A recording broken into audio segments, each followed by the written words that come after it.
Rei da criação, Rei da criação, da terra, céu e mar, fez do céu o teu palácio, toda glória iremos dar. Deus acima do que podemos ver, Tu és santo, santo, o universo exalta o Teu poder. Tu és santo, santo, Senhor da terra e do céu, Senhor da terra e do céu. Podem acompanhar com as palmas. Vamos lá?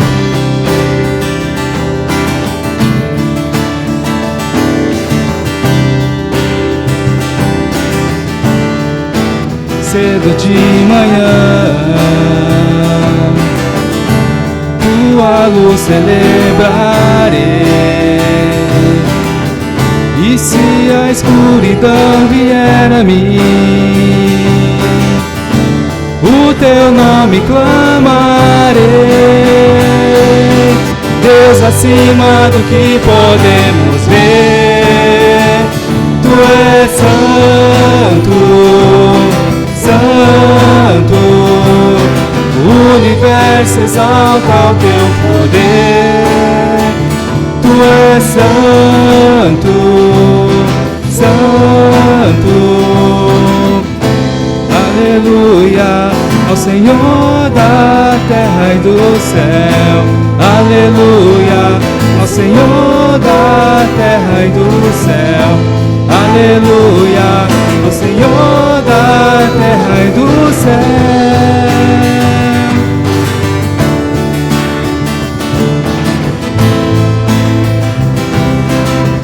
Deus acima, Deus acima do que podemos ver, Tu és santo, santo, o universo exalta o Teu poder.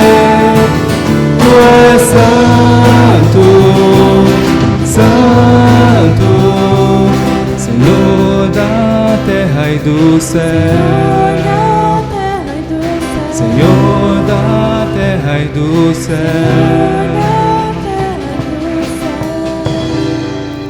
Amém. Amém. Uma boa noite a todos. Sejam muito bem-vindos. Vou fazer uma oração com base no Salmo 119. Então eu te convido a prestar atenção na oração da palavra de Deus. Senhor, os céus proclamam a Tua glória e o firmamento anuncia as obras das Suas mãos, como nós cantamos. Um dia diz isso a outro dia, e uma noite revela isso a outra noite. Senhor, não há linguagem, não há palavras.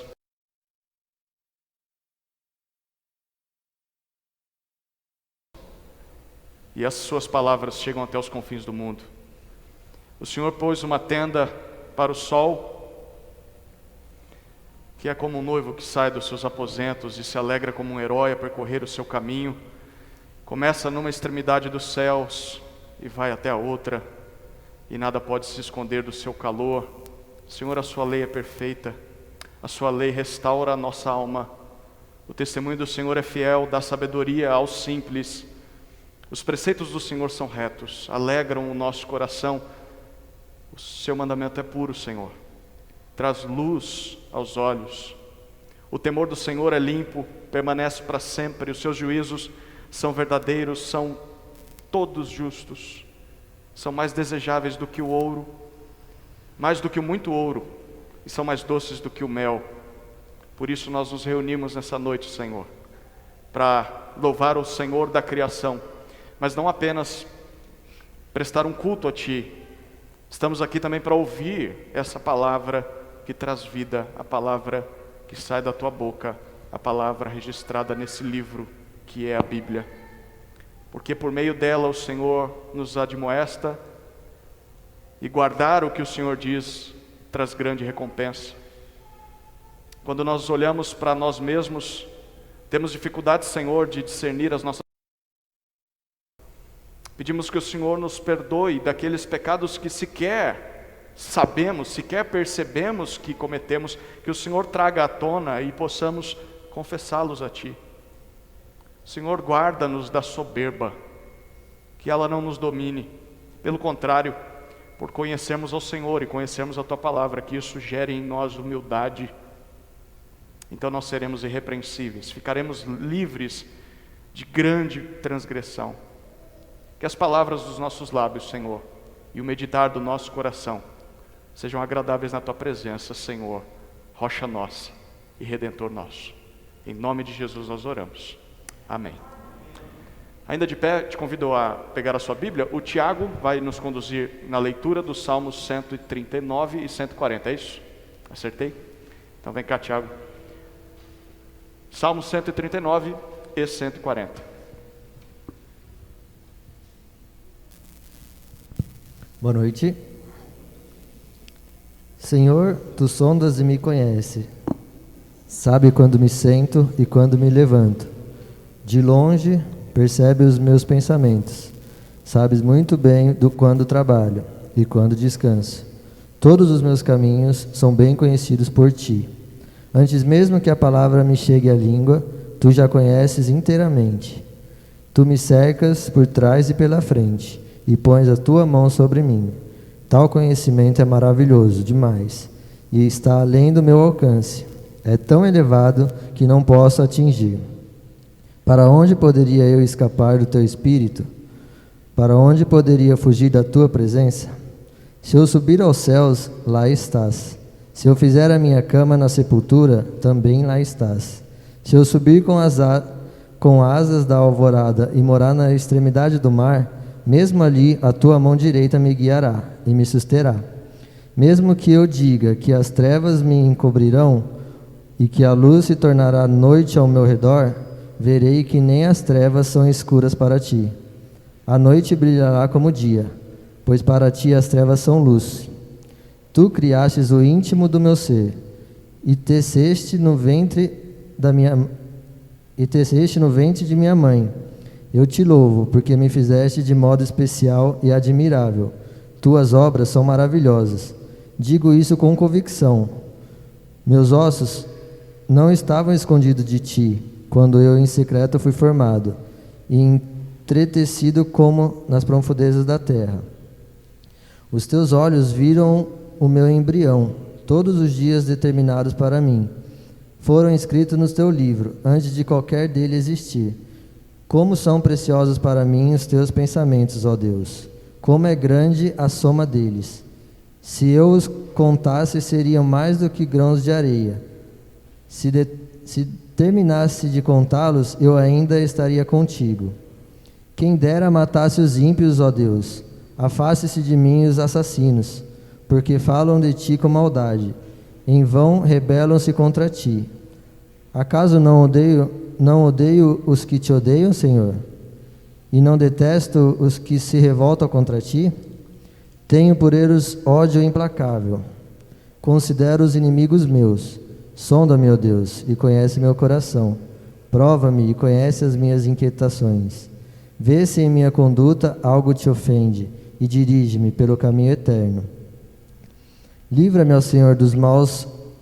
Protege-me dos violentos, que no coração trama planos perversos, e estão sempre provocando guerra. Afio a língua como da serpente, veneno de víbora está em seus lábios. Protege-me, Senhor, das mãos dos ímpios. Protege-me dos violentos que pretendem fazer-me tropeçar.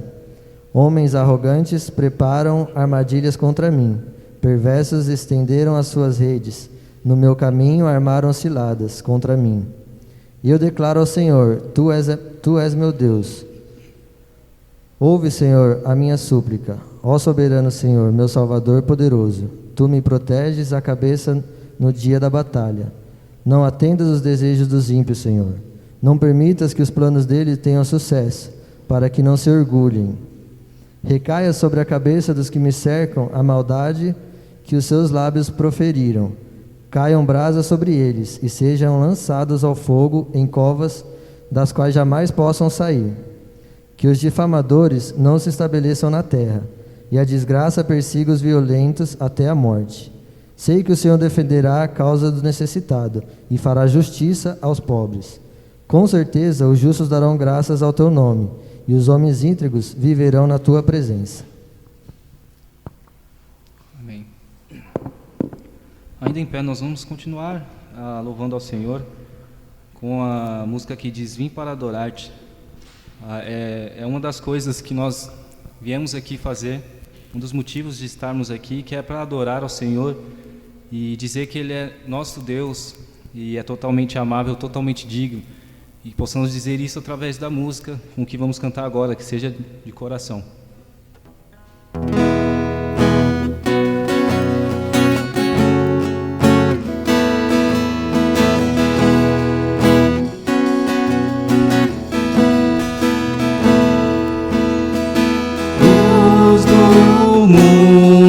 Vieste da terra para que eu pudesse te ver. Tua beleza me leva a adorar-te. Quero contigo viver. Vim para adorar-te. Vim para prostrar-me, vim para dizer que és meu Deus, és totalmente amável, totalmente digno, tão maravilhoso para mim.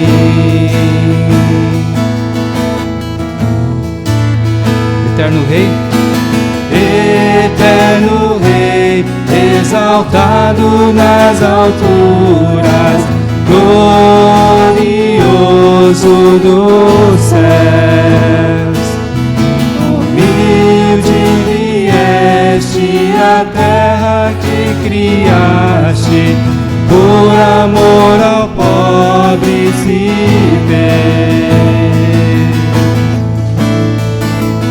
Vim para adorar-te, vim para prostrar-me, vim para dizer que és meu Deus, és totalmente amável, totalmente digno, tão maravilhoso para mim.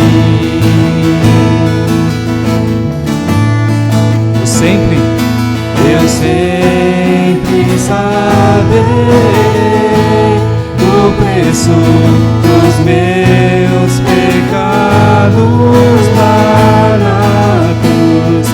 Eu sempre saberei o preço dos meus pecados lá na cruz. Vim para adorar-te, vim para prostrar-me, vim para dizer que és meu Deus, és totalmente amável, totalmente digno, tão maravilhoso para mim.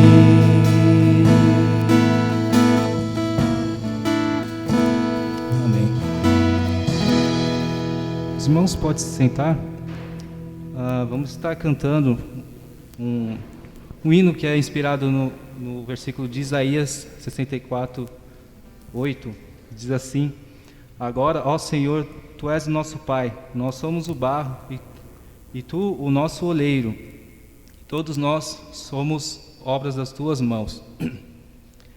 Então somos obras do Senhor, nós somos um vaso. O vaso é feito de barro, como diz aqui o versículo, e a música que vamos cantar é Quero Ser um Vaso de Bênção, e que possamos ser uma bênção em todas as áreas da nossa vida, inclusive na área financeira também.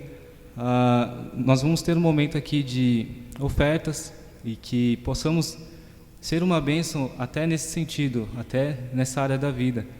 E se você veio preparado para isso, você pode estar usando este momento para estar trazendo a sua oferta.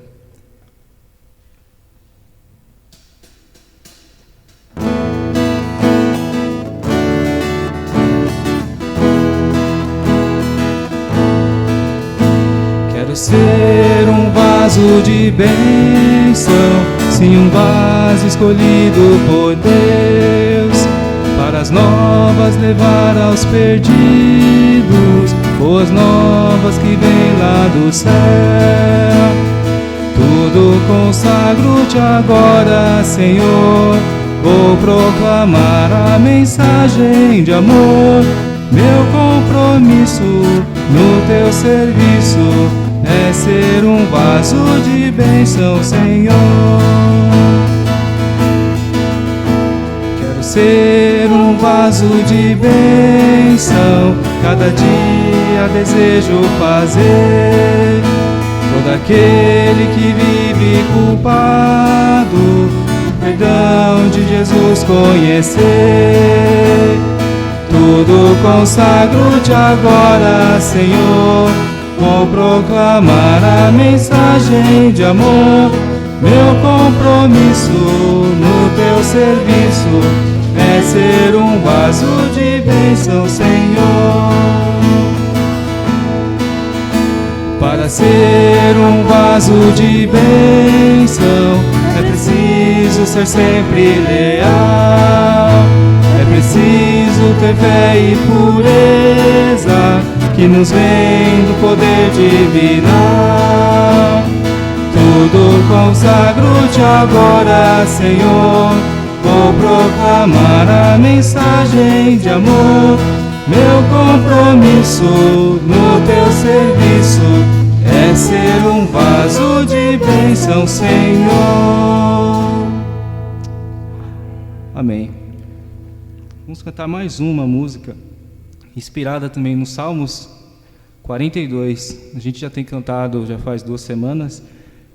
Vamos cantar mais uma vez para que isso fique frisado na nossa mente e que essa letra seja uma verdade em nossa vida, que diz que a minha alma tem sede de Deus, sede do Deus vivo.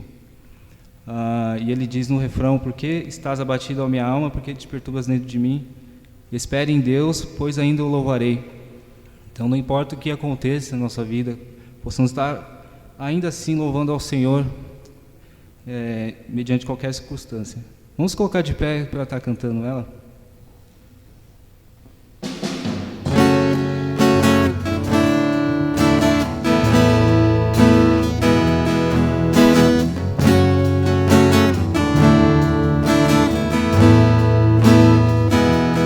Como a costa suspira pelas correntes das águas, assim por ti, ó Deus, suspira minha alma.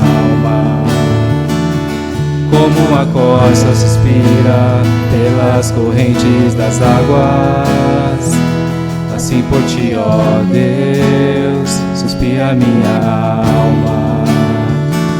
A minha alma tem sede de Deus, sede do Deus vivo. As minhas lágrimas têm sido meu alimento. Muitos me dizem: o teu Deus, onde estás?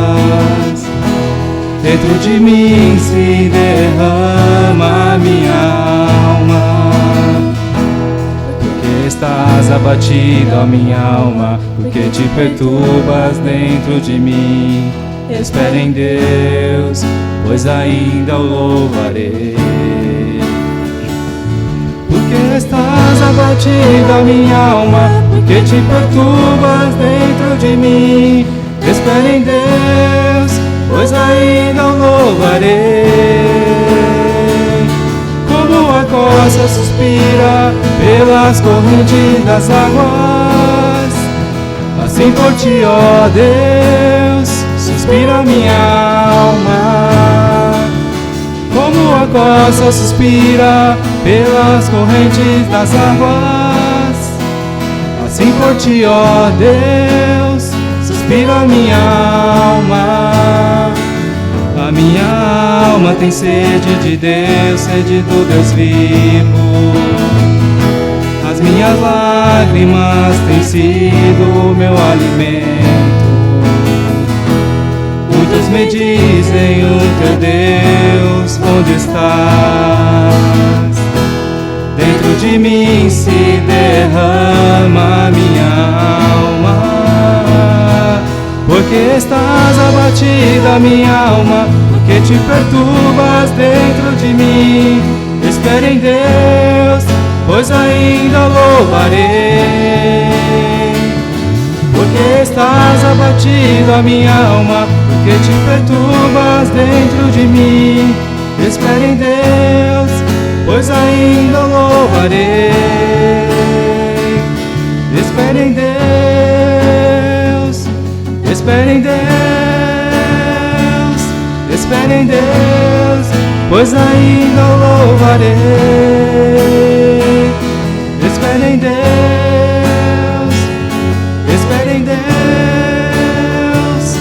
espere em Deus, pois ainda louvarei. Porque estás abatida, minha alma? Porque te perturbas dentro de mim? Espere em Deus, pois ainda louvarei. Porque estás abatida, minha alma? Porque te perturbas dentro de mim? Espere em Deus, pois ainda louvarei. Porque estás abatida, minha alma? Porque te perturbas dentro de mim? Espere em Deus, pois ainda o louvarei. Amém. Os irmãos podem sentar.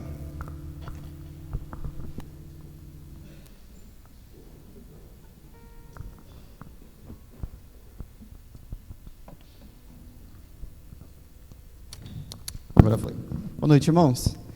Salmo 42, que acabamos de cantar. Porque está abatido a minha alma? Porque se perturbas dentro de mim? Espere em Deus, pois ainda louvarei. Um versículo que é falado não uma, mas duas vezes, e depois é repetido no Salmo 43. Se nos lembra que por essa vida nós teremos dificuldades, provações. E é isso que temos estudado nos grupos de discipulado, nas casas. Quantos irmãos têm participado dos grupos? Levanta a mão aí. Aí, ó, está aumentando. Vou chamar aqui à frente o Juliano e o Salatiel. Eles vão contar um pouquinho, dar um testemunho deles, daquilo que, como esses encontros têm sido entendido aí por eles, o Juliano, sua família, o Salatiel também.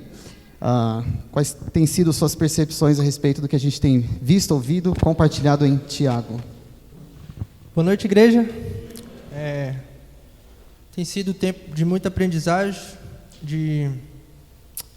o mais legal é de poder compartilhar com os irmãos a palavra, né? Porque aqui no culto a gente às vezes não tem o privilégio de poder ter um diálogo por mais tempo, e essa questão do caminhar junto, do discipulado, tem pegado muito no meu coração, é a questão do amadurecimento e as percepções em relação ao que é uma igreja mais simples e ao que a gente pode chegar com essa questão, né, do caminhar junto, do prestação de contas e do serviço, né?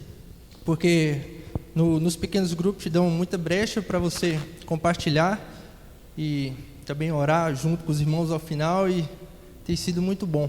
E a gente consegue ver frutos, né, mesmo com esse pouco tempo que a gente começou, e é uma coisa que eu não me vejo mais fora. Quero isso para mim e aprender mais. Tem sido muito bom. Como que você vê essa questão de você estar num grupo com pessoas de situações diferentes, de faixas etárias diferentes, sendo você jovem, então lidando com pessoas mais velhas? Como é que isso tem impactado a sua vida? É essa questão que mexe muito, né? Te proporciona fortalecer laços que geralmente a gente fica só no boa noite aqui pós-culto, e você poder conhecer as pessoas bem mais que isso, ter uma certa intimidade. É o laço, né, de irmãos em Cristo. Tem sido muito bom em ver como é que é o dia a dia de pessoas assim mais velhas em contexto diferente do meu, que são pais, esposos, esposas, que tem filhos, tem sido muito bom para você ver como é que de fato é lá na casa, fora aqui do prédio, e é muito legal. Eles estão no grupo das grávidas, né? Então, a Érica já teve bebê, quem que era? A Thaís também do William já teve bebê, e a Tamires é a próxima da lista aí. Juliano, conta um pouquinho pra gente como tem sido esse tempo. Certo. Bom, para mim e para a Vanessa, foi assim meio que assim, um impacto para a gente, porque a gente, no primeiro encontro, a gente chegou, era tudo pessoa mais experiente que a gente, né? Não vou falar mais velho, mas só tinha eu, ela e o Daniel, de mais jovens assim, né? Acredito eu, é isso, né? E assim, a gente ficou meio assim, falando, nossa, a gente tá meio deslocado, né? Mas não, eu e ela, a gente tem aprendido bastante com eles, né? Porque tem diferenças de idade assim bem grande. Então a gente tem aprendido bastante com eles. E eu acredito que eles aprendem com a gente também, né? E o estudo também tem sido bastante proveitoso. Todo mundo conversa, não tem um que fica quieto, né? Então todo mundo ali expõe um pouquinho aí do que um ponto de vista da Bíblia, né? Do estudo. E tem sido muito interessante para a gente tem aprendido bastante. Amém. É isso que o grupo proporciona. Então, quem já participou, quem está participando, sabe que é uma oportunidade de você ouvir a palavra, compartilhar a palavra. Você tem essas aberturas que você normalmente não tem aqui na igreja, o que produz crescimento e esse contato com as outras pessoas de diferentes situações. A gente vai orar pelos grupos. Deixa eu fazer 2 orações. Vou pedir para o Juliano orar pelo grupo, que é o grupo 1, que é o grupo liderado pelo José Hilário, que é o grupo do Salatiel. Então é o José, a Tamires, a Sofia, o William, a Thaís, o Valentim e a Elisa, Roberto, a Érica e o Cauê, Henrique e a Angélica, e Luiz e o Rafael, que são os filhinhos deles, o Ailton e a Manuela, a Damares, o Salatiel e a Jéssica, que tem participado naquele grupo também. E eu vou pedir para o Salatiel orar pelas autoridades. Então, a Bíblia nos ensina em 1 Timóteo que nós devemos orar pelas nossas autoridades. Então, você vai orar pelas autoridades municipais, estaduais e federais. Então, o vereador Ademilson Militão, o secretário de Agricultura e Abastecimento, Itamar Borges, e, no nível federal, a ministra-chefe da Secretaria de Governo, Flávia Arruda. Se não lembrar todos os nomes, coloca diante de Deus, ele sabe. Oremos. Senhor, meu Deus, quero estar te agradecendo, ó Pai, por mais esse domingo que o Senhor nos deu. Te agradecer por esse tempo de reunião que a gente está tendo aqui agora, Pai. E neste momento eu quero estar colocando em Tuas mãos, Deus, o grupo que o pastor tem liderado. Quero te pedir, ó Pai, para que pessoas possam estar conhecendo esse grupo que não te conhecem, né? Possam estar conhecendo esse grupo e vindo despertar um interesse, Deus, em conhecer o Senhor. Que esse grupo também, ó Pai, possa estar se multiplicando e dividindo e aumentando cada vez mais, ó Pai.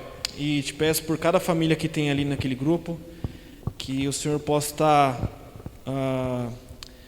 abrindo o coração delas, ó Pai, para poder aprender mais a sua palavra e compartilhando isso com pessoas que não te conhecem, trabalhando isso durante a semana dentro da família. E que possa sempre ser um tempo gostoso, ó Pai, para cada um deles. Essa é a minha oração, em nome de Jesus, amém. Senhor Deus, obrigado por mais um dia de vida, ó Pai. Obrigado por estar mais um dia na casa do Senhor, meu Pai, servindo e prestando culto. E aqui venho pedir especificamente, Pai, sobre as autoridades estaduais, municipais, federais, que eles possam conhecer o Senhor, Pai, e reconhecer que só o Senhor é Deus, e que eles venham usar essa autoridade que foi concebida pelo Senhor, meu Pai, para ter melhoria, meu Pai, para o povo. Sabemos que estamos em contextos não tão bons, mas o Senhor que coloca as autoridades lá, Pai. E o Senhor, que o Senhor não possa nos usar, ó Pai, para estar orando, meu Deus, para indiretamente, de alguma forma, levar a palavra, ó Pai. Uma palavra de mudança, meu Deus, de percepções, de perspectiva, meu Deus, de vida eterna, meu Pai. E que o Senhor, meu Pai, abra os corações, olhos e entendimento, meu Deus, dessas autoridades, ó Pai. E que o Senhor nos capacite, meu Deus, nos instrua, meu Pai, a estar orando também, ó Pai, e pedindo, intercedendo por eles, Pai. É isso que eu te peço, é minha oração, em nome de Jesus, amém. Obrigado, irmãos. Os irmãos que chegaram viram que tem uma mesa aqui no meio. Hoje é dia de confraternização. Ao final do culto, nós vamos dar mais informações de como isso vai acontecer.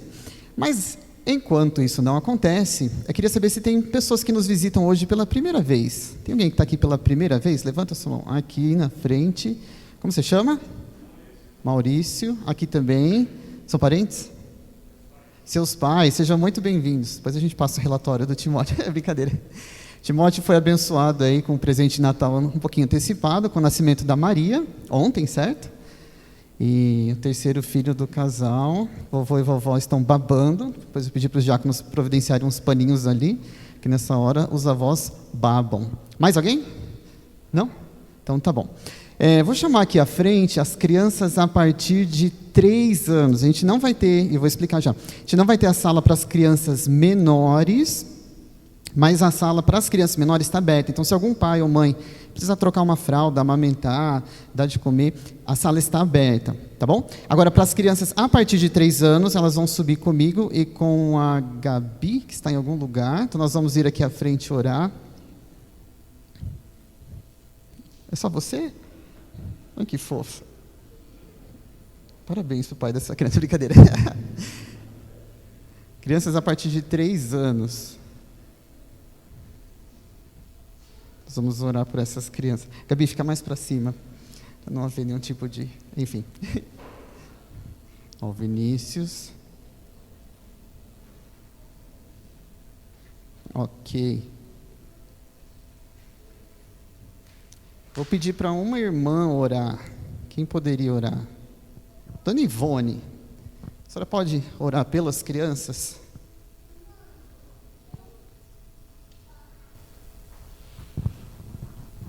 Senhor nosso Deus, na Tua presença, Pai, entrego essas crianças para que elas cresçam no Seu caminho e que elas aprendam as Suas palavras, aprendam o que o Senhor ensina para nós.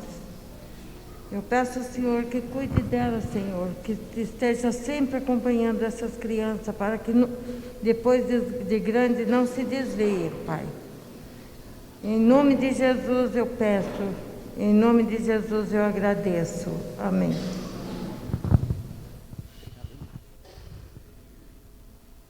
Não saiu por aqui?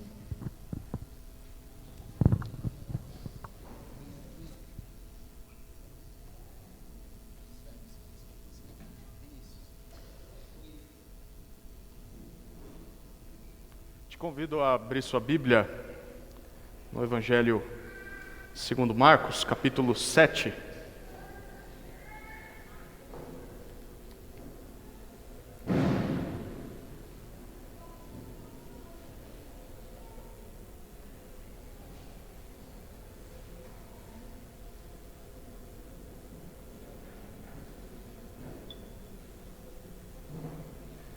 Marcos capítulo 7, nós vamos ler do versículo 1 até o versículo 23. Marcos 7, a partir do versículo 1. Todos achamos? Assim diz a palavra de Deus. Os fariseus e alguns escribas, vindos de Jerusalém, reuniram-se em volta de Jesus. Eles viram que alguns dos discípulos de Jesus comiam com as mãos impuras, isto é, sem lavar. Porque os fariseus e todos os judeus, observando a tradição dos anciãos, não comem sem lavar cuidadosamente as mãos. Quando voltam da praça, não comem sem se lavar. E há muitas outras coisas que receberam para observar, como a lavagem de copos, jarros e vasos de metal e camas. Os fariseus e escribas perguntaram a Jesus: por que os seus discípulos não vivem conforme a tradição dos anciãos, mas comem com as mãos impuras? Jesus respondeu: bem profetizou Isaías a respeito de vocês, hipócritas. Como está escrito: este povo me honra com os lábios, mas o seu coração está longe de mim. E em vão me adoram, ensinando doutrinas que são preceitos humanos. Rejeitando o mandamento de Deus, vocês guardam a tradição humana. E disse-lhes ainda: vocês sempre encontram uma maneira de rejeitar o mandamento de Deus para guardarem a própria tradição.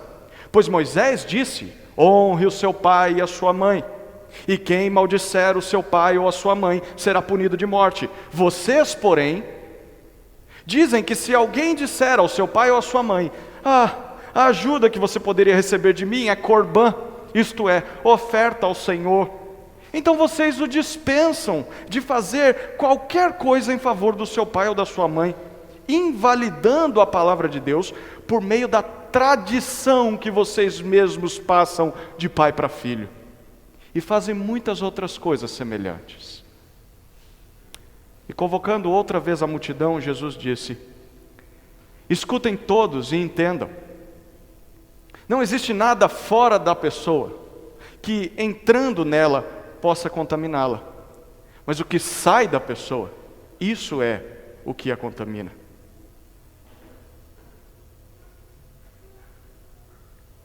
Quem tem ouvidos para ouvir, ouça.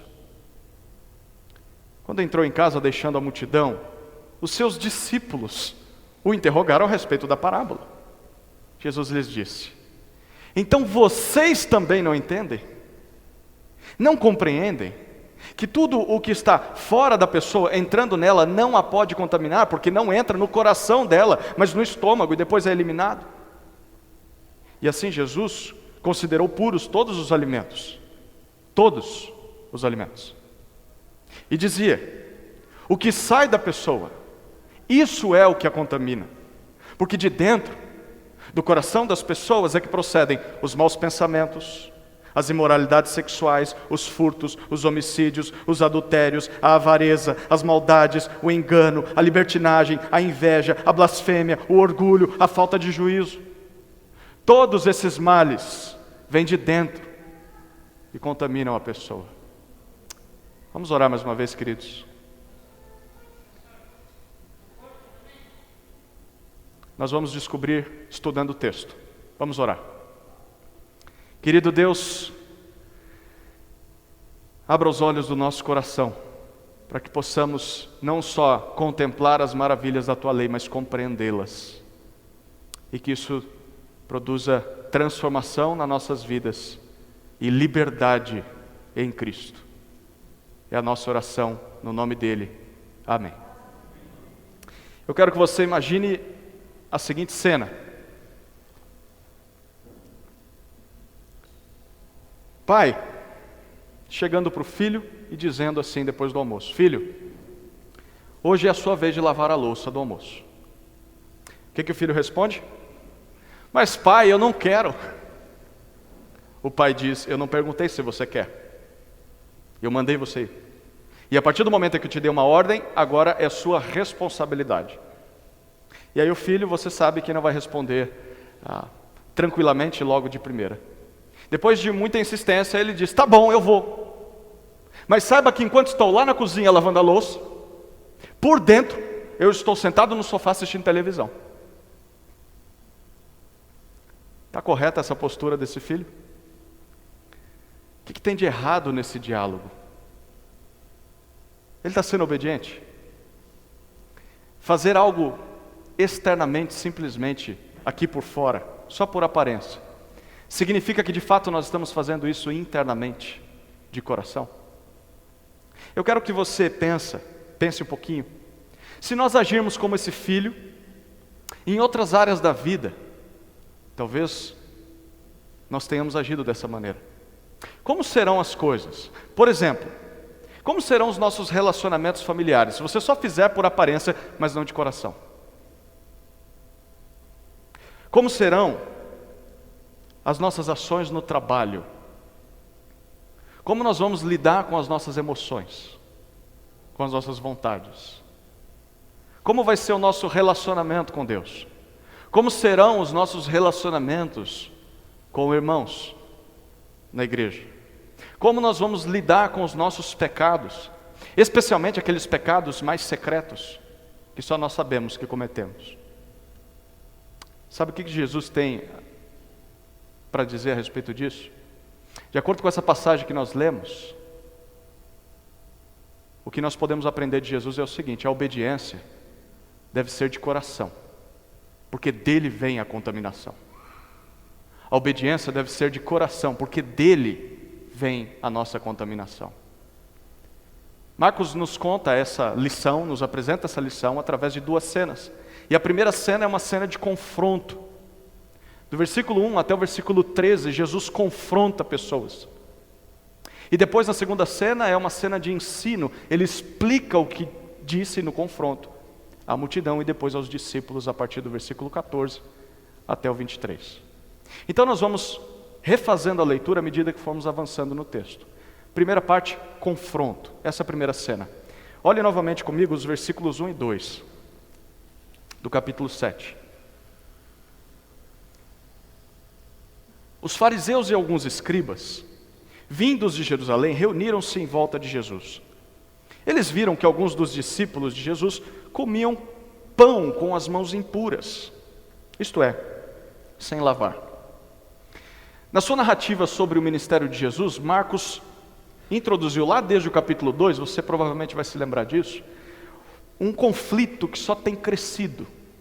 À medida que o tempo vai passando, os capítulos vão nos apresentando um aumento desse conflito. O conflito é o embate que Jesus tem com os religiosos da época, em especial os fariseus. E a gente já sabe aonde isso vai terminar. Esse conflito vai terminar na cruz.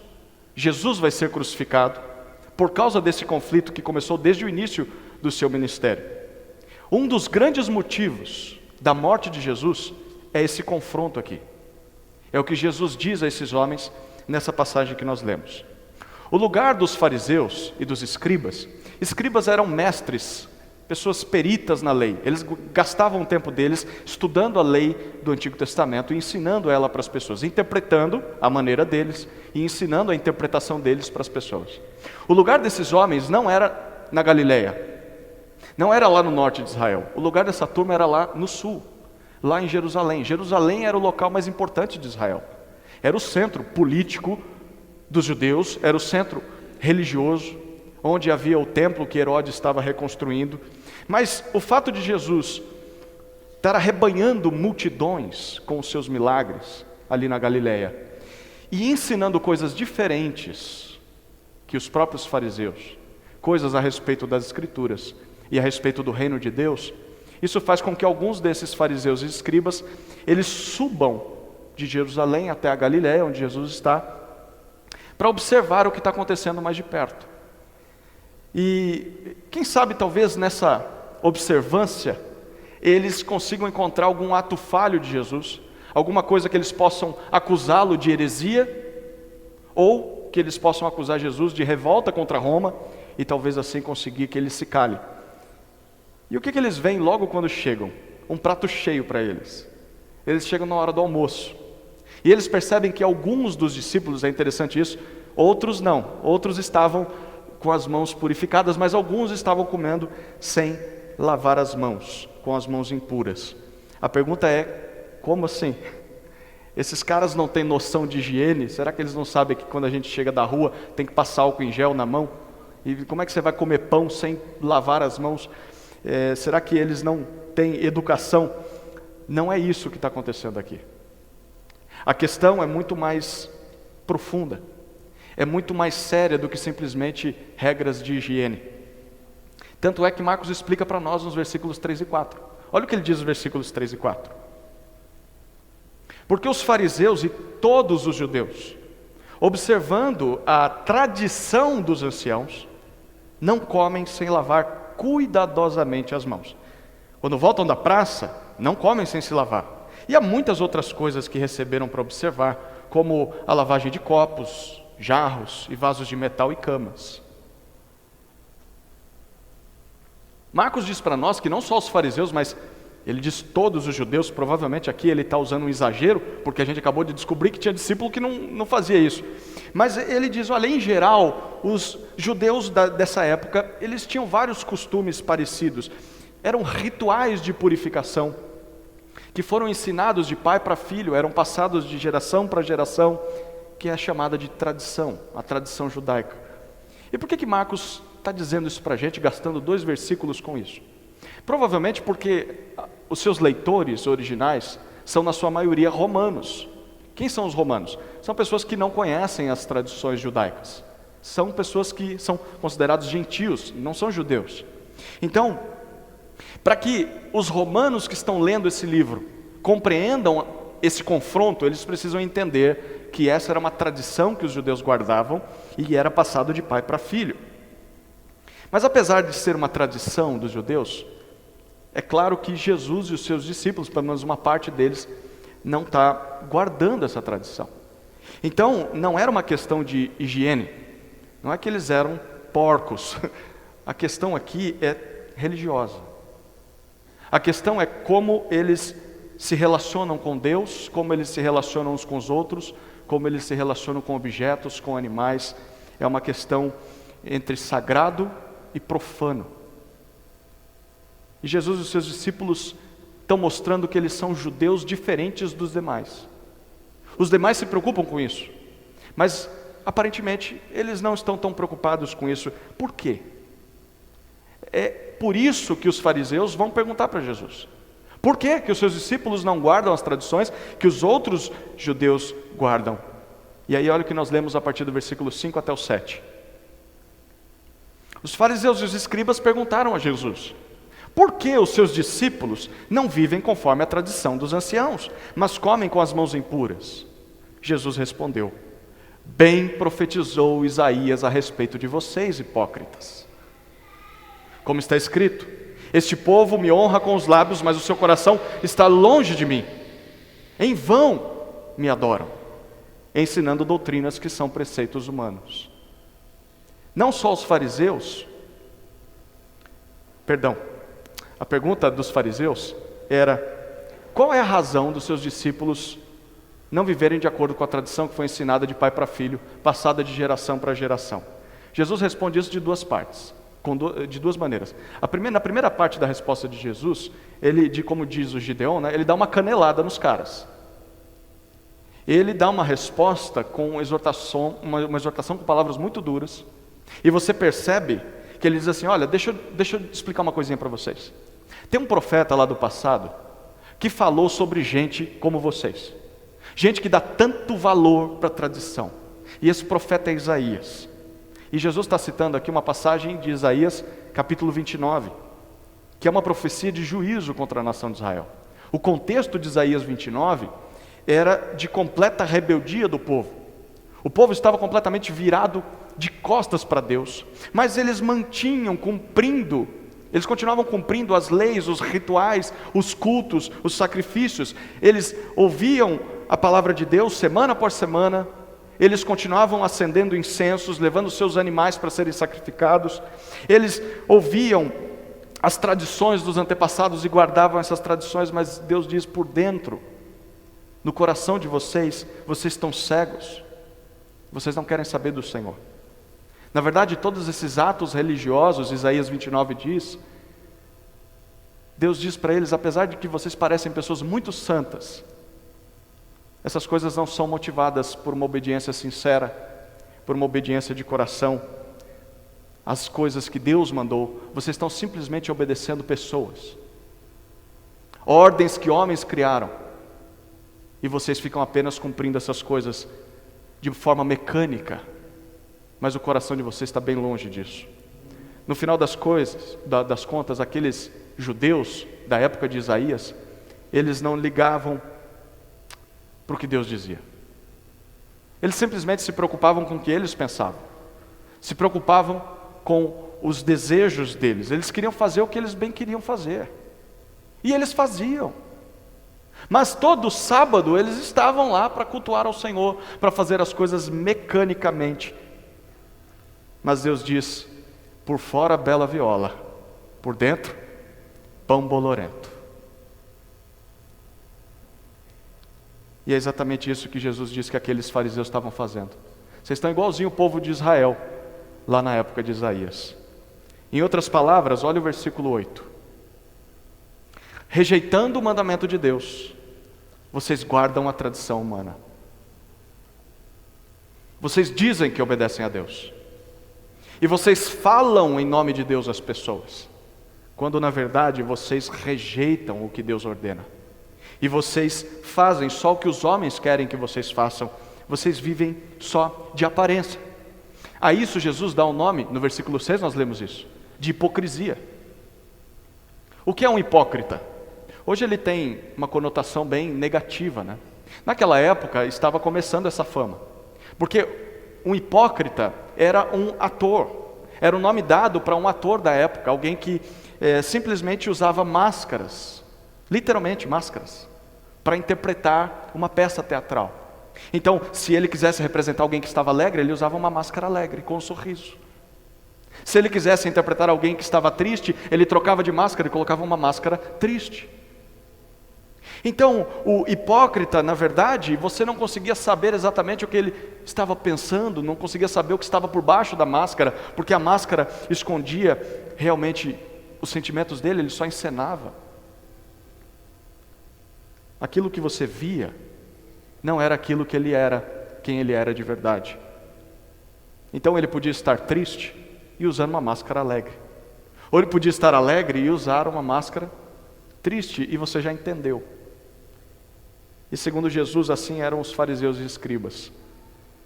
Eles eram atores, eles eram falsos, eles eram hipócritas. Eles aparentavam uma santidade externa, quando guardavam todos os rituais, todos os sacrifícios, todas aquelas coisas de purificação, tantas tradições de homens, mas por dentro eles não queriam saber nada de Deus. Por dentro eles ignoravam totalmente as ordens claras que Deus tinha dado. Essa é a primeira parte da resposta de Jesus: vocês são hipócritas. A segunda parte da resposta de Jesus, ele dá um exemplo dessa hipocrisia. Olha o que dizem os versículos 9 até 13. E disse-lhes ainda: vocês sempre encontram uma maneira de rejeitar o mandamento de Deus para guardarem a própria tradição. Pois Moisés disse: honre o seu pai e a sua mãe, e quem maldisser o seu pai ou a sua mãe seja punido de morte. Vocês, porém, dizem que se alguém disser ao seu pai ou à sua mãe: a ajuda que você poderia receber de mim é corbã, isto é, oferta ao Senhor. Então vocês o dispensam de fazer qualquer coisa em favor de seu pai ou da sua mãe, invalidando a palavra de Deus por meio da tradição que vocês mesmos passam de pai para filho, e fazem muitas outras coisas semelhantes. Havia mandamentos muito claros na lei de Moisés, que mostravam a vontade de Deus para os filhos. Um desses estava lá nos 10 mandamentos, é o 5º mandamento, e é: honra teu pai e tua mãe. E parte do honrar pai e mãe, é interessante, incluía não falar mal dos pais, não amaldiçoar os pais. Caso contrário, eles deveriam ser apedrejados até morrer. Imagina isso nos dias de hoje, né? Não ia sobrar criança dentro da escola. E o que alguns judeus, peritos na lei, eles fizeram diante desses mandamentos? Eles criaram uma brecha na lei, uma brecha que os livrava de ajudar os pais na velhice dos pais. Naquela época não tinha INSS. Naquela época o judeu idoso ia viver do quê? Ele vivia do cuidado e do sustento dos seus filhos. Mas os judeus acharam esses peritos na lei, eles estudavam a lei e perceberam: olha, aqui tem uma brecha, eu acho que dá para a gente incluir alguma coisa aqui. E o que eles incluíram? Eles incluíram uma oferta financeira que era dada no templo, chamada de corbã. E essa oferta dava o direito de quem ofertava de voltar para o seu pai e dizer assim para o seu pai e para a sua mãe: oh, que pena, que pena, eu amo tanto vocês, eu queria muito honrar vocês, eu queria muito cuidar de vocês, mas eu não sou mais obrigado a cuidar de vocês na velhice de vocês, porque eu já cumpri o mandamento. Eu já dei parte do valor que gastaria com vocês lá para o templo.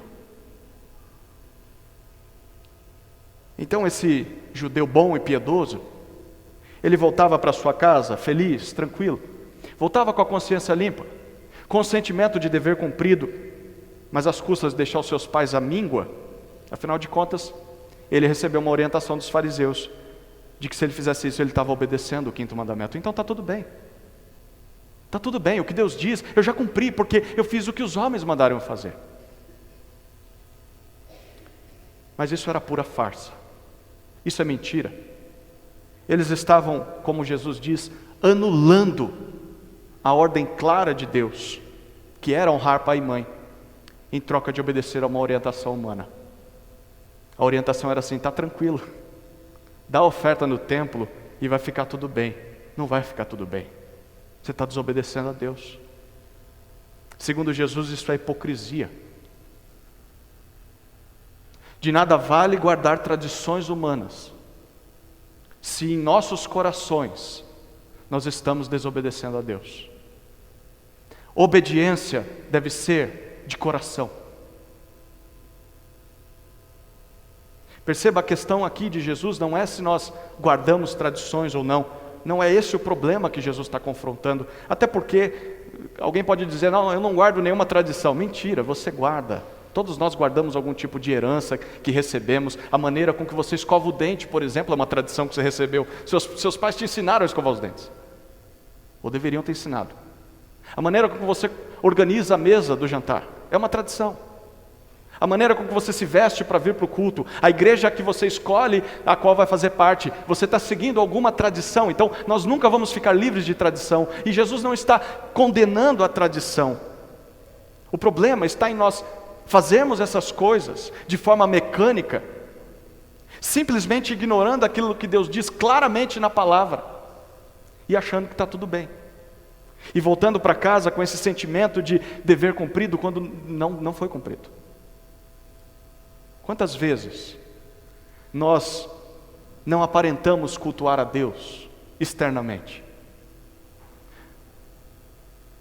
Nós cantamos, nós oramos levantando as mãos, nós lemos a Bíblia, nós ouvimos pregações, nós ouvimos aulas, nós servimos em ministérios, mas quantas vezes essas coisas não são feitas apenas por fora, quando na verdade por dentro nós estamos preocupados mesmo com aquilo que a gente gosta, com aquilo que a gente pensa, com as nossas opiniões, com as nossas prioridades, as nossas vontades, os nossos projetos, os nossos planos, e nós fazemos essas coisas, e nós buscamos essas coisas, simplesmente ignorando a vontade de Deus. Aquilo que Deus diz, nós ignoramos, mas cumprimos os rituais. Quantas não são as ocasiões em que, para defender ou para seguir as nossas próprias ideias, ou ideias de outras pessoas, nós nos voltamos contra a palavra de Deus.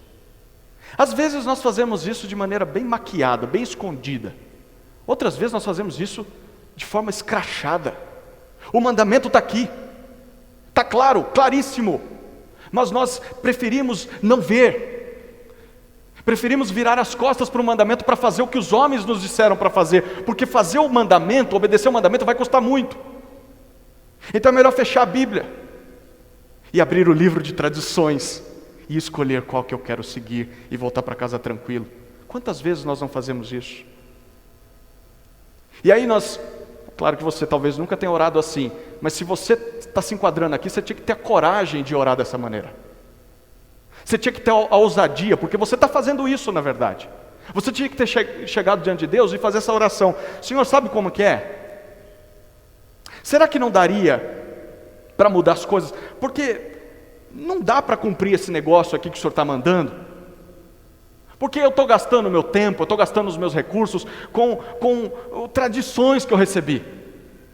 Então não consigo me dedicar à sua ordem. Será que não daria para substituir as coisas? Será que não daria, Senhor, para eu manter algum costume religioso? Sei lá, olha, eu posso vir aos cultos todo domingo, eu posso dar o meu dízimo toda semana, eu posso não falar palavrão, o que o Senhor acha? Eu posso usar roupa de crente. Eu mantenho essas coisinhas, essas tradições, mas em troca de algumas ordens que vão custar muito caro para mim, por exemplo, como amar o meu próximo. Custa caro amar o próximo, mas eu não quero. Então eu mantenho as tradições. Não dá para fazer um jeitinho brasileiro? Ou, Senhor, por favor, não daria para substituir por ordens como faça discípulos? Esse negócio de fazer discípulo exige demais. Não estou afim.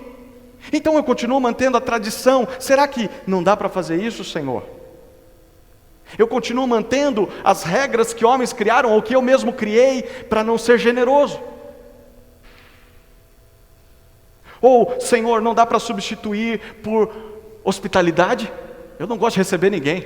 Eu não gosto de gente. Não dá para substituir, Senhor. Eu não consigo controlar minha língua, eu não estou muito afim. Eu gosto de falar o que me vem à mente. Então não dá para fazer uma substituição. Eu continuo falando o que me dá na telha e continuo mantendo as tradições. Senhor, a ira, eu amo ficar irado. Eu sou explosivo. Eu não estou afim de combater esse negócio, mas eu posso continuar mantendo as tradições. Eu não estou afim de ser honesto, Senhor. Vai custar muito caro para mim. Eu vou perder muito dinheiro. Então não dá para continuar fazendo do jeito que eu sempre fiz, mas eu ainda vou manter as tradições. Não dá para o Senhor dar um jeitinho? Não dá para o Senhor criar mais uns corbãs por aí, não? Estou precisando de uns corbãs. De acordo com Jesus, qual que é a resposta de Deus para esse tipo de oração? Você é um hipócrita. Você é hipócrita. Você diz que é crente, você fala para os outros em nome do Senhor, mas você ignora o que eu digo. Você mente. Você dissimula. Você mente para si mesmo, mente para as pessoas. A sua religiosidade não passa de uma encenação. Porque na verdade, por dentro, você se preocupa só com uma pessoa. Você se preocupa só consigo mesmo. Você não está disposto a sair da sua zona de conforto para me obedecer. No final das contas, você faz o que bem entende. E você se lambuza no pecado. E você usa os seus costumes religiosos como uma espécie de desculpa para a sua própria consciência. Então, quando chega o domingo, você segue o script. Porque aí você volta para casa como se tivesse tudo bem. E Deus está dizendo para você nessa noite, não está tudo bem. Não está tudo bem. Só há um caminho para a verdadeira obediência. Ela precisa ser de coração aquilo que Deus diz, e não apenas aquilo que os homens dizem. Então, você quer continuar guardando tradições? Tudo bem, pode continuar guardando. Não faça nada que fira a sua consciência, continue guardando. Mas não ache que as tradições bastam para obedecer a Deus. Se as tradições te ajudarem a cumprir o que Deus diz, então continue guardando as tradições. Mas se essas tradições que você se apegou tanto durante a sua vida, elas te atrapalham a obedecer a Deus, ou elas te impedem de obedecer a Deus, porque você está gastando o seu tempo e o seu dinheiro, o seu recurso, a sua saúde com as tradições, ou se essas tradições, elas são uma fuga para que você não obedeça a Deus, pare com isso imediatamente. Porque aos homens nós enganamos, mas a Deus ninguém engana. Essa é a primeira cena. Eu falei que era uma canelada, né? É a cena de confronto. E o confronto de Jesus ensina que a obediência deve ser de coração. A segunda cena é uma cena de ensino. E Jesus vai ser um pouco mais leve aqui, mas não espere que não vai ser duro. Ele vai ser um pouco mais leve, mas vai continuar sendo duro. A partir do versículo 14, nós vamos ver essa segunda cena. Aquela abordagem dos fariseus para Jesus, ela precisava de uma resposta.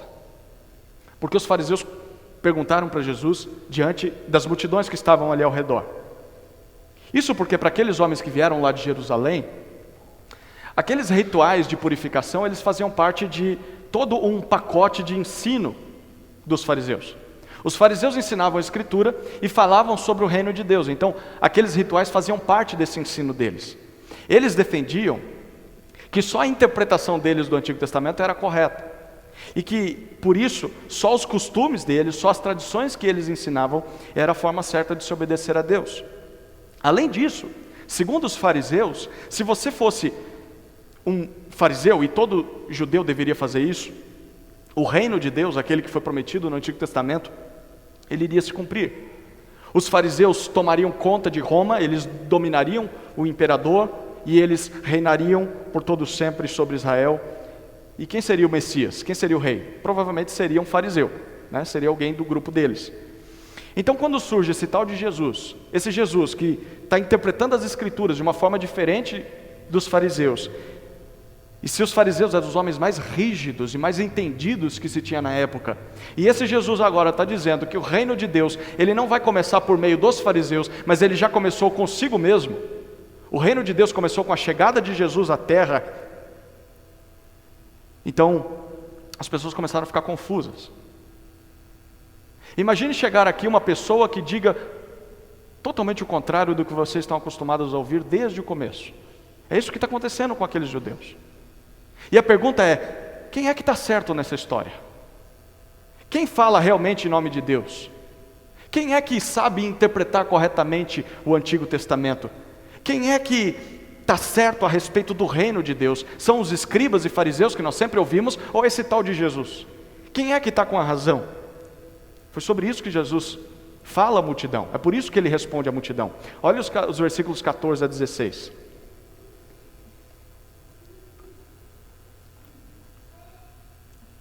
E convocando outra vez a multidão, Jesus disse: escutem todos e entendam. Não existe nada fora da pessoa que entrando nela possa contaminá-la. Mas o que sai da pessoa é o que a contamina. Quem tem ouvidos para ouvir, que ouça. Jesus chama todo mundo e ele conta essa espécie de parábola, né? Esse ditado que ele cita aqui. E Jesus finaliza como finalizou as outras parábolas. Ele diz: quem tem ouvidos para ouvir, ouça. E ele fala só isso. E não explica. Como é que a multidão que está ouvindo isso interpreta as palavras de Jesus? Bom, provavelmente interpretou assim. Bom, o que normalmente entra no homem? O que entra no homem é comida. E o que sai do homem? Literalmente, excrementos, fezes, cocô. É isso que sai do homem. E o excremento era considerado algo que tornava a pessoa cerimonialmente impura. Se você tivesse contato com ele, você não poderia cultuar a Deus, você precisava passar pelos rituais de purificação. Tá, o judeu está ouvindo essa história de Jesus e pergunta: e daí? O que isso tem a ver com a lei de Deus no Antigo Testamento e tem a ver com o reino de Deus? Jesus simplesmente não responde. Ele não responde para a multidão. E aí nós vemos o que acontece no versículo 17. Olhe lá. Quando entrou em casa, deixando a multidão, os seus discípulos o interrogaram a respeito da parábola. Antes foram os fariseus que interrogaram Jesus.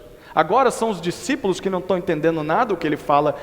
A gente consegue imaginar a pergunta deles: Jesus, com todo o respeito, mas a gente não entendeu nada do que o Senhor falou lá fora. O que esse negócio de almoço e banheiro tem a ver com o reino de Deus? Então, Jesus responde, versículos 18 e 19. Então vocês também não entendem? Não compreendem que tudo o que está fora da pessoa, entrando nela, não a pode contaminar, porque não entra no coração dela, mas no estômago e depois é eliminado?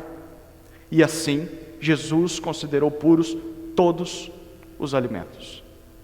Jesus começa a sua resposta aos discípulos do jeito que começou com os dos fariseus, com uma repreensão. E a repreensão é a seguinte: quer dizer que vocês também não entendem?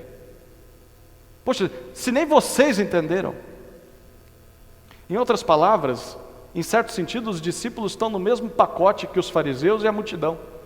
Eles também não sabem interpretar o Antigo Testamento. Eles também não entenderam o que é o reino de Deus. Então Jesus explica a parábola. E Jesus diz assim: olha, a comida que você come vai direto para o estômago e depois é expelida no banheiro. Não é ela que te contamina, até porque ela não chega no seu coração. Jesus tem algo mais a dizer sobre o coração, a gente já vai ver. Mas antes, perceba o final do versículo 19. É um comentário de Marcos. Marcos, que está escrevendo o livro e lembrando da história, Marcos faz um comentário, ele diz assim: Jesus dessa maneira considerou ou declarou que todos os alimentos são puros. Como assim todos os alimentos são puros? Na lei de Moisés havia ordens claras de Deus. Ordens, não eram tradições de homens. Eram ordens claras em que Deus permitia certos tipos de alimentos e proibia outros tipos, como por exemplo o porco. A carne de porco era proibida na lei. E isso não tinha nada a ver com tradições. Era uma ordem clara que Deus tinha dado. Imagine um judeu ouvindo isso aqui. E esse tal de Jesus tem a audácia de, depois de ter confrontado a tradição, porque a tradição anulava a palavra de Deus, agora ele vem e ele simplesmente diz que não há nenhum problema em comer os alimentos, e que a partir de agora eles são puros, como por exemplo a carne de porco, que eu posso comer a carne de porco. O que isso significa? Quem que esse cara pensa que é para revogar uma lei, para anular uma lei do Antigo Testamento? Quem ele pensa que é? Bom, a gente vai voltar para isso daqui a pouco, guarde essa indagação, porque vamos deixar Jesus concluir o argumento dele. E olha o que Jesus diz nos versículos 20 a 23. E dizia: o que sai da pessoa, isso é o que a contamina, porque de dentro do coração das pessoas é que procedem os maus pensamentos, as imoralidades sexuais, os furtos, os homicídios, os adultérios, a avareza, as maldades, o engano, a libertinagem, a inveja, a blasfêmia, o orgulho, a falta de juízo. Todos estes males vêm de dentro e contaminam a pessoa. Aqui nós vemos a verdadeira explicação do que é que contamina uma pessoa.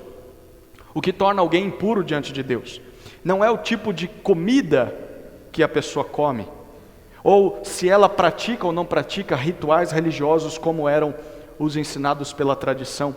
O que Jesus diz é o que contamina a pessoa, é o que sai de dentro do seu coração. Todos os males, todos os pecados vêm de dentro de nós, e são essas coisas que nos mancham diante de Deus, são essas coisas que nos afastam de Deus. Mas aí você talvez faça a seguinte pergunta: o que é coração? Porque para que eu entenda onde está surgindo o meu problema, eu preciso entender o que é coração. Bom, para a nossa cultura, coração poderia ser basicamente resumido como o centro das nossas emoções. Algo que não dá para controlar. Sabe quando você se apaixona por alguém? Não dá para controlar. Então, o coração para a nossa cultura é diferente do cérebro, porque o cérebro é o centro da razão. É ao cérebro que nós deveríamos ouvir, mas nem sempre nós ouvimos o cérebro, nós ouvimos o coração. E hoje em dia tem gente dizendo: ouça o seu coração, siga o seu coração. Faça o que o seu coração diz para você fazer e você vai encontrar felicidade. Essa é uma definição da nossa cultura pagã, porque na definição bíblica de coração, aos olhos de Deus, ele vai muito além do que isso. Na verdade, na Bíblia, coração se refere a tudo aquilo que nós somos por dentro. Você está vendo José, o que você vê é o externo. Coração é tudo aquilo que está aqui dentro e ninguém consegue sondar. Coração, nos termos bíblicos, é uma soma. É a soma da razão, é a soma dos pensamentos, da emoção, das vontades, dos desejos, da consciência, da subconsciência, da inconsciência, seja lá o que for. Isso é coração. O coração é o centro, o coração é a origem de quem nós somos. Em outras palavras, o coração é quem nos dirige. O coração não é só o volante do carro, o coração é o motorista do carro, e nós somos o carro. Então o coração é quem nos conduz, e segundo Jesus, é do coração, é daquilo que você é por dentro que surgem as coisas más que você faz. E são essas coisas que te contaminam diante de Deus. Em outras palavras, o nosso coração é a fonte dos nossos maiores problemas. O nosso coração nos torna maus. Mesmo que você faça uma coisa boa aqui e ali, o seu coração te torna mau. É isso que Jesus está dizendo. Eu queria que você parasse um pouco e pensasse mais a respeito dessas palavras. A nossa impureza não vem de fora. A nossa impureza vem de dentro do nosso próprio coração. Do coração vem a contaminação. Do coração. O que isso significa na prática? Bom, para começar, isso significa que nós não podemos jogar a culpa do nosso pecado nas coisas que nós ingerimos. Por exemplo, você não pode jogar a culpa do seu pecado no tipo de comida que você come. Você não pode jogar a culpa do seu pecado no álcool, no cigarro, na droga, na gordura, no glúten, no bacon. O culpado do seu pecado não é o tipo de substância que você ingere. A culpa de você ser glutão, a culpa de você ser guloso, a culpa de você ser alcoólatra, a culpa de você ser um dependente químico não está nas substâncias. Isso vem do seu coração. Você que não sabe usar substâncias. Isso significa também que nós não podemos jogar a culpa dos nossos pecados nas circunstâncias ao nosso redor. Não são as coisas externas a nós que nos fazem pecar. Sim, as coisas externas, as coisas que nos acontecem do lado de fora, elas podem nos influenciar, mas elas não nos controlam. Elas não entram dentro de nós e nos levam ao pecado. A circunstância da sua vida pode ser a pior possível. E eu falo isso como alguém que está na mesma situação que você.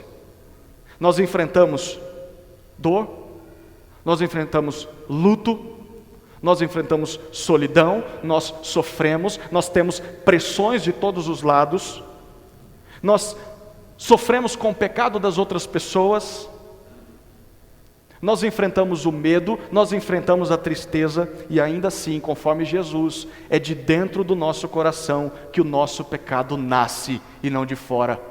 Então assume que o filho é teu, não jogue a culpa nas circunstâncias.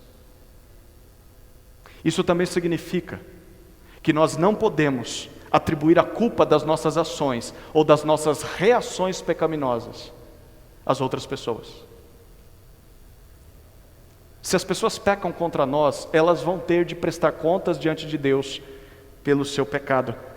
Mas se nós, ao reagirmos ao pecado das pessoas, nós pecarmos como as pessoas estão pecando, nós também vamos ter de prestar contas por nossa reação. A culpa do meu pecado é minha. A culpa do meu pecado é minha, não é do outro. Pare com a teologia do Homer Simpson. Sabe o que o Homer Simpson diz? A culpa é minha, eu jogo ela em quem eu quiser. Está errado isso. A culpa é tua.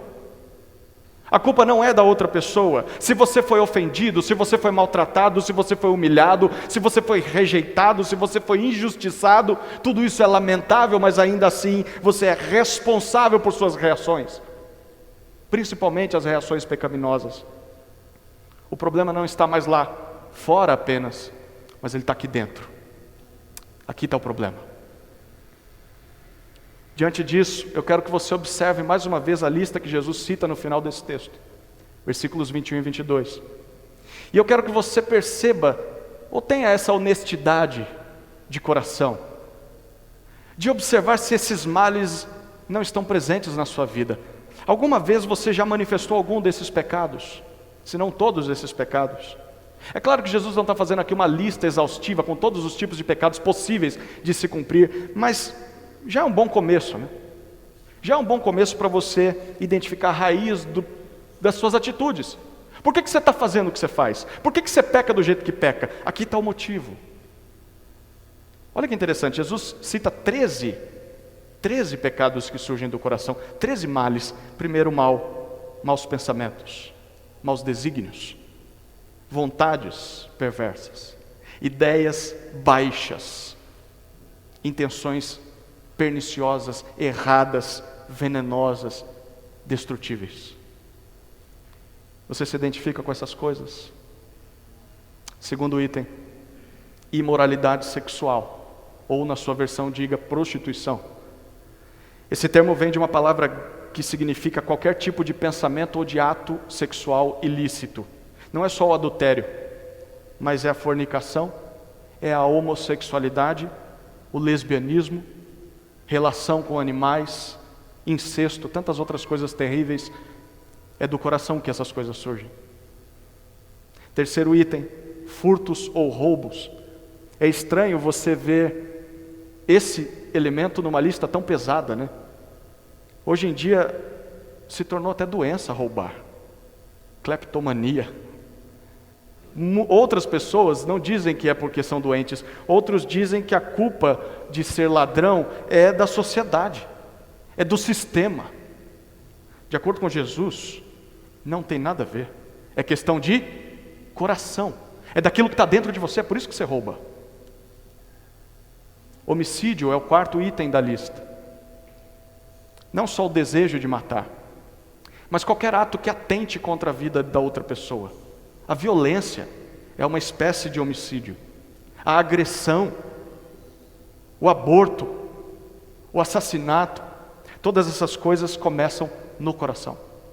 Quinto item, os adultérios. Seria a imoralidade sexual cometida dentro do contexto do casamento. Você não trai o seu marido, ou você não trai a sua esposa, simplesmente porque a situação no seu casamento está difícil. Ou você não trai os seus votos matrimoniais simplesmente porque o amante ou a amante agiu de forma muito irresistível e aí você não resistiu e tropeçou. Não, isso começou no teu coração. Não tem nada a ver com os outros. O sexto item é a avareza. Aperte o cinto. Aperte o cinto. Avareza, que pode ser traduzida como cobiça. Você sabia que a avareza é pecado? Você já parou para pensar sobre isso? Desejar avidamente ter mais, e sempre mais, e querer ter, e ter, e ter, isso é um mal. E isso está no mesmo patamar dos outros pecados que nós vimos aqui. Quantos não são os crentes que hoje em dia vão para a igreja porque querem ter mais? Aí você diga, não, eu nunca procurei uma teologia da prosperidade. Mas como você gasta o seu tempo? Por que você estuda tanto? Por que você trabalha tanto, nem consegue dormir direito? É para quê? Por que você se consome simplesmente para ter mais? Me diga se tem um outro motivo que não seja a avareza, a cobiça, porque você quer acumular coisas, porque você quer possuir coisas. Isso é um mal. Isso surge do teu coração. Maldades é a sétima palavra. Crueldade, malícia, depravação. É você desejar o mal aos outros, é você planejar o mal aos outros e é você aplicar esse mal aos outros. Isso vem do coração. Olha que interessante, o oitavo elemento da lista é o engano ou o dolo. Interessante como enganar as outras pessoas para ter algum tipo de vantagem é colocado por Jesus nessa lista. A fraude ou a mentira é um mal que vem do coração. O próximo item da lista é a libertinagem, ou lascívia, ou devassidão. Isso aqui é o oposto da abstinência. A libertinagem é você não conseguir se controlar. É você agir de uma forma desenfreada e sem nenhum pudor, sem nenhuma vergonha. É você se entregar aos excessos sem ter limites. Alguma vez você já não fez isso? Olhando para aquela sobremesa e dizendo, não cabe mais nada. Mas eu vou comer. Por quê? Libertinagem. O décimo item é a inveja. Quem diria, né? Literalmente, inveja significa ter olhos maus. É você olhar para os outros e olhar para aquilo que os outros têm com maldade no olhar. Uma maldade que é, eu gostaria de ter aquilo que o outro tem. Ou simplesmente é uma maldade que é, eu queria que o outro não tivesse mais o que ele tem. Eu queria que ele perdesse tudo, para ele sentir na pele o que eu sinto. Isso é inveja. Não parece um pecado que a gente nutre de vez em quando? Pois é, olha o 11º. É a blasfêmia, ou a calúnia. Aí você diz, ah tá, blasfêmia é um comentário teológico errado. Eu nunca cometi uma blasfêmia. Ou, é uma calúnia? Bom, eu nunca cometi um crime perante um juiz, então eu nunca cometi esse pecado. Aqui está um pecado muito tolerado no meio da igreja hoje em dia. Muito tolerado. Um dos pecados que eu diria, eu nunca vi alguém ser excluído de uma igreja pelo pecado da blasfêmia. Já vi pelos outros que nós citamos, mas nunca vi por isso. Porque nós toleramos esse pecado. Falar mal dos outros. difamar as pessoas, principalmente quando elas não estão presentes. Como nós gostamos de fazer isso. Isso vem do coração. E é um mal. É um mal. Depois disso vem o orgulho ou a soberba. É você se considerar melhor que os outros. Você acha que é muito superior aos outros. Então por isso você despreza as pessoas. Você humilha as pessoas. Você não conversa com as pessoas. Você se sente superior às pessoas, então você simplesmente ignora as pessoas. Você trata as pessoas mal, porque ninguém mais presta, só você presta. Ninguém faz bem, só você faz bem. Isso é uma mentira, isso é um mal que vem do seu coração. Jesus finaliza com a loucura, ou na sua versão esteja traduzido como insensatez, ou falta de juízo. Jesus não está falando aqui que é pecado você ter um parafuso a menos. Tem gente que sofre com doenças mentais. Não é disso que ele está falando. O que Jesus está falando aqui, essa palavra significa tolice, insensatez. Leia Provérbios e você vai descobrir o que é tolice. Tolice é ser negligente e descuidado. Tolice é você não buscar ser sábio. É simplesmente continuar na ignorância do pecado e nunca querer sair dele. Se algum desses pecados que nós vimos, ou vários deles, ou todos esses pecados estão presentes na sua vida, você precisa começar reconhecendo que ele surge do seu coração. A culpa não é do outro, a culpa não é da situação, a culpa não é do tipo de comida que você está comendo. A culpa é do teu coração e você tem que reconhecer isso. Esse é o primeiro passo. O segundo passo, você precisa fazer alguma coisa para combater isso na raiz. Você precisa fazer alguma coisa para arrancar isso do teu coração. Porque senão você vai continuar vivendo nesses pecados. E não adianta vir para a igreja, não adianta manter tradições, nunca vai mudar. Essa é a segunda cena. A cena que Jesus ensina, que do coração vem a nossa contaminação. Eu queria que você repetisse comigo a lição que nós aprendemos essa noite. Qual que é a lição? Quem lembra? A obediência deve ser de coração, porque dele vem nossa contaminação. Vamos falar junto?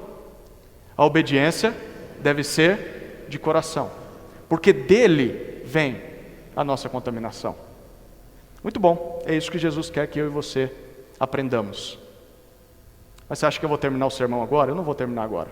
Fechei minha Bíblia, mas eu quero que você ouça isso. É muito mais fácil falar essa frase. É muito mais fácil concordar com essa frase do que viver o que ela significa. A gente pode até entender que a obediência deveria ser de coração e que eu não devo fazer as coisas de forma mecânica. Eu posso até entender que o meu maior problema é o meu coração, mas uma coisa é eu saber disso. Uma coisa é eu concordar com isso. Outra coisa completamente diferente é eu largar as minhas desculpas, eu largar as minhas tradições, começar a combater o pecado no meu coração e obedecer a Deus de verdade. Aliás, esse não é um problema só nosso, não é um problema daqueles que estão aqui na igreja apenas. Esse é um problema da nossa sociedade. Se você parar para pensar, pense um pouquinho, esses pecados que nós alistamos aqui, que nós vimos na lista de Jesus, eles estão presentes na nossa sociedade. Se todas as pessoas do mundo conseguissem se livrar desses males, todos os problemas do mundo teriam fim, sim ou não? Teriam. Imagine uma sociedade sem esses itens que nós lemos aqui. Imagine uma sociedade sem pecado, não seria um mundo perfeito? Não seria? Pois é exatamente isso que Jesus veio inaugurar. O mundo perfeito. Na verdade era isso que os fariseus e os judeus queriam. Era isso que eles esperavam que chegasse. Eles só erravam no quando, no como e através de quem isso ia começar. Eles achavam que o mundo perfeito de Deus ia começar quando todo mundo se tornasse fariseu, quando todo mundo guardasse as suas tradições, quando eles tomassem o governo de Roma e quando eles destruíssem todos os seus inimigos, e então eles governariam sobre as nações e o reino de Deus seria instaurado na terra. Mas eles ignoravam o fato de que mesmo que eles conseguissem fazer isso, todo mundo se tornasse fariseu, eles conquistassem todos os impérios do mundo, e matassem todo mundo, só sobrasse fariseu. Eles esqueciam que eles mesmos faziam parte do problema. Imagine um mundo em que só tem crente, só tem igreja, ninguém mais vai para boteco, ninguém mais vai para balada, todo mundo entra no culto no domingo à noite. E durante a semana todo mundo faz aquilo que a tradição diz, ou tenta obedecer a Deus de coração. Imagine um mundo dessa maneira. Não seria legal? Seria um mundo de paz, né? Não, não seria. Porque o problema está dentro de nós. O problema não está nas pessoas que estão num boteco, numa balada, ou numa prisão porque cometeram um crime gravíssimo. Sim, o problema está, a parte do problema está lá, mas a outra parte está aqui. A outra parte está dentro de você. E os fariseus ignoravam isso, porque se só sobrasse fariseu no mundo, o mundo continuaria mal, porque eles eram maus por dentro. O problema estava no coração. Então aqueles rituais de purificação não serviam de nada. Foi por isso que Jesus veio ao mundo. É por isso que Deus tinha dado a lei para Israel. A lei tinha a intenção não apenas de tornar o povo um povo religioso, um povo diferente das outras nações. A lei tinha a intenção de mostrar: vocês estão perdidos, vocês não conseguem sequer cumprir 10 mandamentos, nenhum dos 10 mandamentos vocês conseguiriam cumprir totalmente. E a lei deveria lembrar o povo de que ele era pecador e de que eles precisavam de salvação. Era para isso que a lei servia, porque o pecado está dentro de nós. O ser humano tem um problema estrutural. A raiz dos nossos problemas está dentro de nós. E por mais que você tente combater o seu pecado, de alguma maneira você vai lá e arranca ele. É igual erva daninha num quintal. Você arranca, puxa pela raiz, mas o desgraçado insiste em aparecer de novo. Esse é o pecado. Sabe por quê? Porque ele está dentro de você, ele está dentro de mim. E o nosso problema é um problema de coração. E era para isso que aquelas leis apontavam. As leis alimentares, por exemplo. O problema não eram os alimentos, nunca foram os alimentos. O problema não era a carne de porco, porque a carne de porco não é culpada do teu pecado. Talvez você vai engordar um pouquinho se comer muito porco, mas o porco não é culpado do teu pecado. O teu pecado vem do teu coração, o culpado do teu pecado é o teu coração, é você mesmo. Então as leis de purificação de alimentos tinham a intenção de mostrar a questão da obediência. Deus mostrava para o povo: vocês não sequer conseguem obedecer a uma lei que proíbe os alimentos e permitem outros, e vocês acham que vão conseguir cumprir todas as minhas ordens? Não vão. Foi por isso que Jesus veio ao mundo. Jesus é o Filho de Deus. Jesus cumpre totalmente a lei do Antigo Testamento. Isso significa que Jesus sempre obedeceu a Deus, e Jesus sempre fez isso de coração. Jesus é o único homem em toda a história que pode afirmar com todas as letras: eu não sou hipócrita. Todos nós somos hipócritas, todos nós. Jesus não. Jesus não foi hipócrita em momento nenhum. Era para Jesus que as leis do Antigo Testamento apontavam. Elas estavam lá como sinais que diziam o seguinte: o homem é pecador, o problema dele está no coração, e ele precisa de um Salvador. Esse Salvador que o purifique. Então o Salvador veio.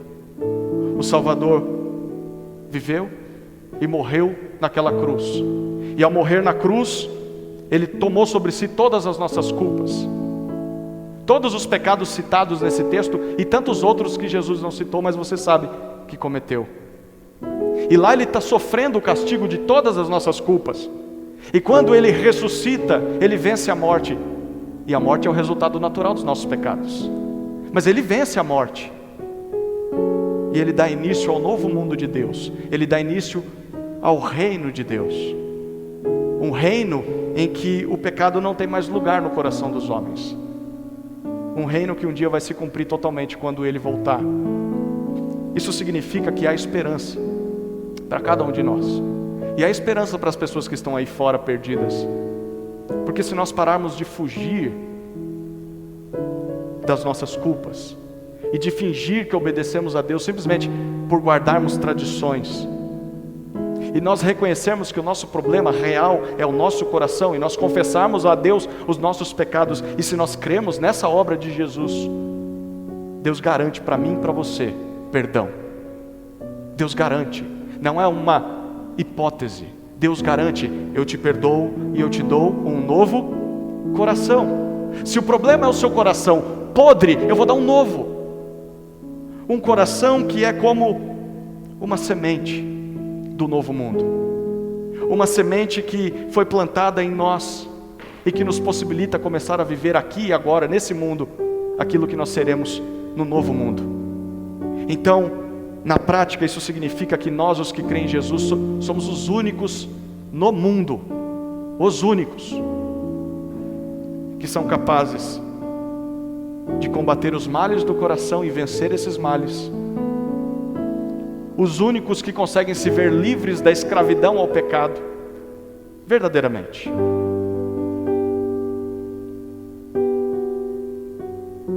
E não só isso, nós somos os únicos que conseguem obedecer a Deus de coração, porque Deus nos deu um novo coração. Então, se você já crê em Jesus, que tudo isso que você ouviu hoje te motive a voltar para casa lutando contra os seus pecados, para que você obedeça a Deus de coração, porque para você é possível. Mas se você não crê em Jesus, que essa mensagem tenha servido de alerta para você, porque significa que você é escravo do pecado, e você nunca vai conseguir se livrar dele fazendo terapia, fazendo acupuntura, acendendo incenso, meditando, indo para o monte, tirando férias, se livrando da sua família, porque parece que o problema é ela.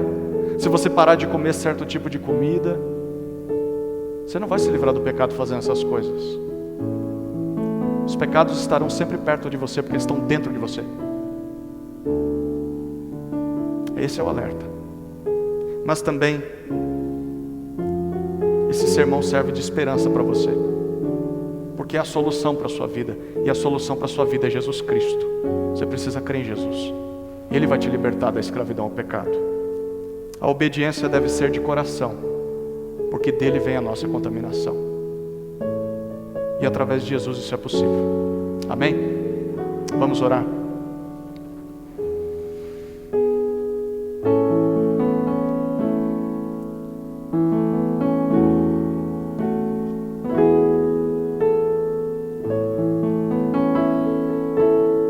Querido Jesus, nós te damos graças por essa passagem em Marcos, que tanto nos ensina sobre quem nós somos e qual é a solução para os nossos verdadeiros problemas. A minha oração é para que aqueles que são teus, que estão aqui nessa noite, encontrem ânimo para combater os seus pecados, lembrando de que pelo Evangelho estão livres. Não precisam mais viver como escravos. Não precisam mais viver viciados, amarrados a substâncias, a pecados externos que os outros veem e a pecados que talvez só eles saibam que cometem. Que seja uma noite de libertação para aqueles que já são seus, Senhor. Que o Evangelho tome conta dos seus corações e os lembrem que têm um novo coração. Que pelo Espírito eles mortifiquem as obras da carne e vivam. Mas para aqueles que não são teus ainda, Senhor, quebranta-os. Quebra esse coração duro e lhes dê um coração novo. Que creiam em Ti. Que seja uma noite de redenção, de encontrar aquilo que sempre buscaram, mas nunca acharam nas coisas do mundo, mas que vão encontrar no Senhor, e só no Senhor. Liberdade. Liberdade de não mais viver escravos do pecado, mas se tornarem escravos de Deus. Porque a verdadeira liberdade do homem não está em fazer o que ele bem entende. A verdadeira liberdade do homem está em obedecer ao Senhor. Obedecer à lei perfeita, a lei da liberdade. Assim eu oro, Senhor. Agradecendo também pelos alimentos que foram trazidos aqui essa noite, agradecendo porque podemos comer carne de porco e tantas outras coisas gostosas. Agradecemos porque todos os alimentos são puros e nós cremos no Senhor Jesus que disse isso. Respeitamos, Senhor, a consciência daqueles que não se sentem confortáveis, como alguns discípulos não se sentiam em não se purificar. Mas tenhamos consciência de como o Evangelho nos liberta. Obrigado, Senhor. Mas ao mesmo tempo que temos liberdade de comer qualquer coisa, que tenhamos a consciência de que não podemos jogar a culpa no sabor agradável de um alimento, para a nossa gula e para o nosso maltrato à saúde. Então que saibamos também, com sabedoria, nos alimentar, celebrando, Senhor, o ano que tivemos, apesar das perdas, das dores. Nós agradecemos porque até aqui o Senhor tem nos ajudado, tem nos sustentado. E clamamos para que Jesus volte logo. Volte logo para nos livrar desse mundo quebrado. Mas enquanto não volta, nos dá sabedoria para viver, vendo as coisas boas deste mundo e fazendo coisas boas às pessoas, porque amamos ao Senhor, amamos o próximo e queremos servir o mundo. É nossa oração em nome de Jesus. Amém.